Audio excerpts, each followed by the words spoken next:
Madam जी थोड़ा और आराम से आ जाती। पता है वो लोग वहाँ पर हमारा कितने टाइम से वेट कर रहे हैं। सॉरी यार, तो तू जानती है विजय सर का लेक्चर कितना इम्पोर्टेंट होता है। दोनों सहेलियां अब जल्दी से गाड़ी में बैठ एक रेस्टोरेंट पहुंचती हैं, जहां काफी टाइम से उन दोनों के बॉयफ्रेंड विनोद और अनुज उनका वेट कर रहे होते हैं। तुम दोनों कुछ ज्यादा ही जल्दी नहीं आ गई? हमें तो बस 1 ही घंटा हुआ है वेट करते हुए। ये बात तुम कीर्ति से बोलो, मैं कब से इसका वेट कर रही थी। संजना तुम जानती हो कि सर का लेक्चर कितना इम्पोर्टेंट था। अच्छा बाबा, अब ये सब छोड़ो। कुछ खाने का ऑर्डर करते हैं। मुझे तो बहुत जोरों से भूख लगी है। मैं मटर मशरूम और लच्छे वाले पराठे लूंगी। यहाँ के मेन्यू में तो यखनी पुलाव भी है, मैं वही लूंगी। हम लोगों को डेट करते हुए इतना टाइम हो गया, लेकिन अभी तक समझ नहीं आया कि संजना तुम हमेशा चावल क्यों ऑर्डर करती हो और कीर्ति तुम रोटी। कभी मैंने संजना को रोटी और कीर्ति को चावल खाते हुए नहीं देखा। ऐसा नहीं है कि मैं चावल नहीं खाती हूँ, लेकिन मैं बहुत कम खाती हूँ। मुझे ज्यादातर रोटियाँ पराठे ये सब खाना ही पसंद है। मैं भी बहुत कम रोटियाँ खाती हूँ, हफ्ते में 1-2 बार ही। मुझे तो चावल बहुत पसंद है। दोनों के बॉयफ्रेंड उन पर हंसने लगते हैं। जहां कीर्ति को बचपन से ही खाने में रोटी खाना सबसे ज्यादा पसंद था, तो वहीं संजना को चावल खाना। यूं ही समय गुजरता है और इन दोनों का कॉलेज कंप्लीट हो जाता है और फिर सब रेस्टोरेंट में बैठकर बात करते हैं।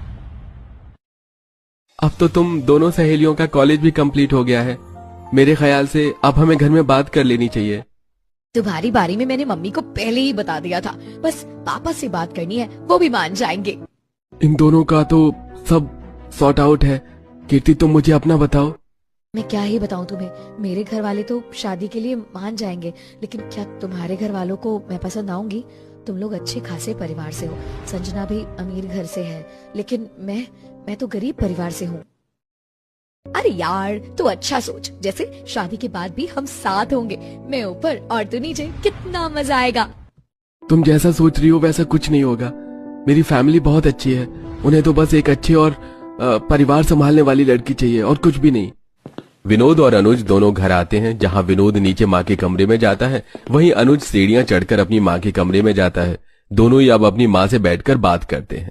पहले तो मुझे इस रिश्ते से कोई एतराज नहीं था, लेकिन जब तूने मुझे बताया कि कीर्ति की दोस्त संजना ऊपर रह रही है, मेरी बहन मायावती की बहू बनने वाली है, तो मुझे ये रिश्ता मंजूर नहीं है। माँ बस भी करो अपनी ये बेफालतू की लड़ाई। आप दोनों की इस लड़ाई के चलते दोनों परिवारों में कितने साल से मतभेद चल रहा है।